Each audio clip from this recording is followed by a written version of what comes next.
problem is you want emotional connection, but you're afraid of rejection. So what happens? You never take a risk. You want guarantees before you're relaxed enough to trust someone with the real you. You're overly cautious with a mini checklist under the table when you meet people. Your first instinct is they'll ultimately let you down. And then someone comes along confidently, giving you all the right signals. And then you trust too soon, feel wounded when their promises weren't real. And you end up making an unconscious vow, I'll never trust again. Yet you crave genuine connection. So, how do you solve the dilemma?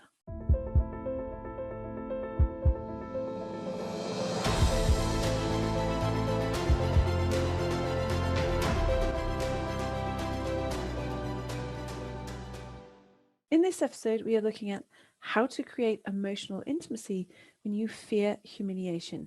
And you'll discover what emotional intimacy looks like, how to recognize emotional wounds, and how to create emotional connection, even if you're scared.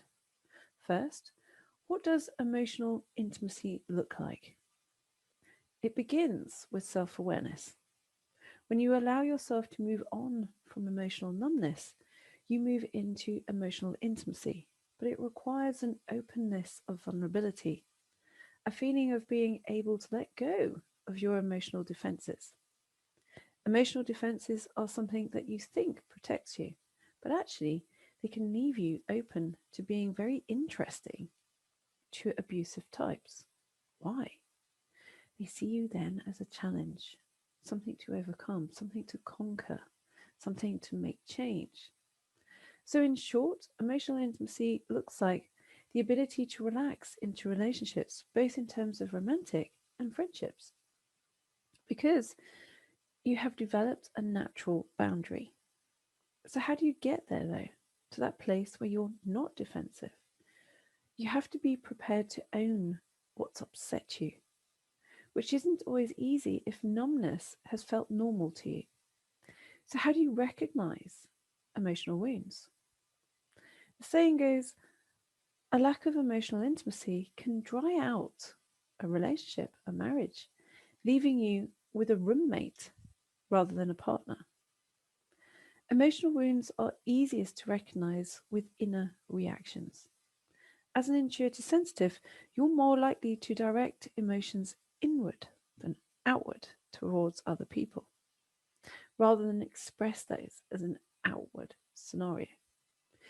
You can recognize emotional wounds by noticing how you modify your interactions on the basis of fear of humiliation or rejection, even those interactions with yourself.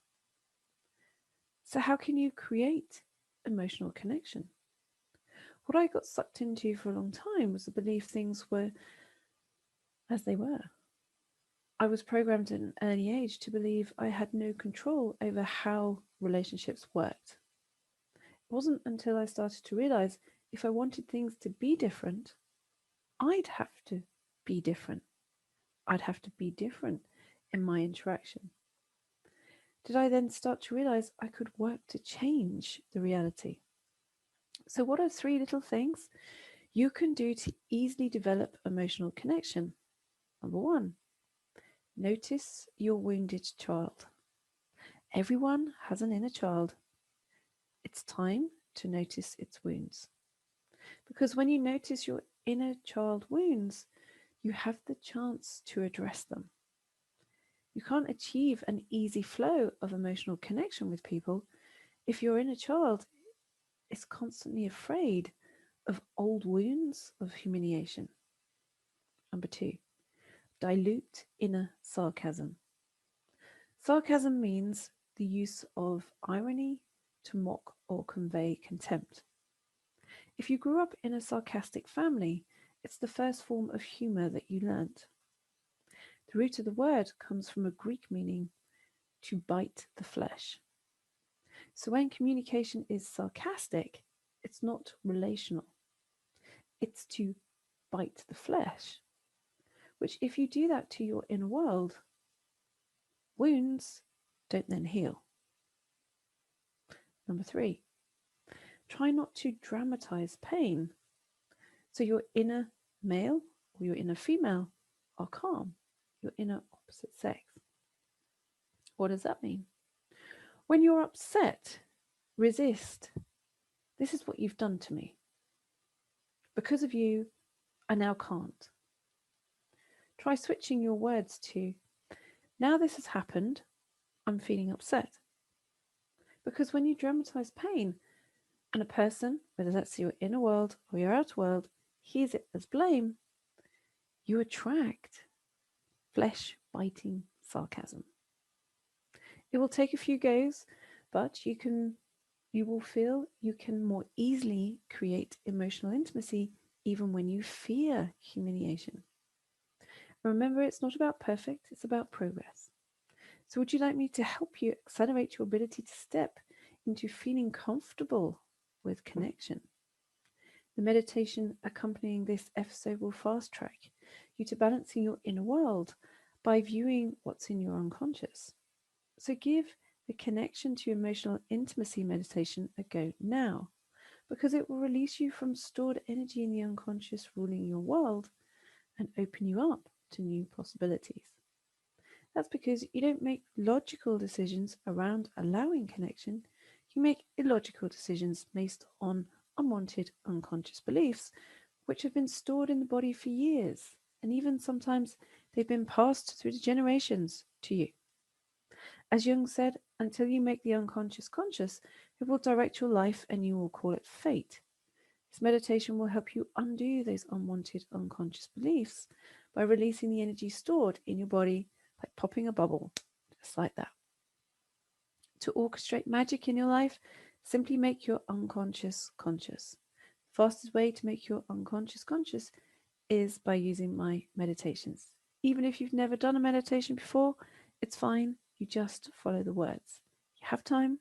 There is always time for something this important.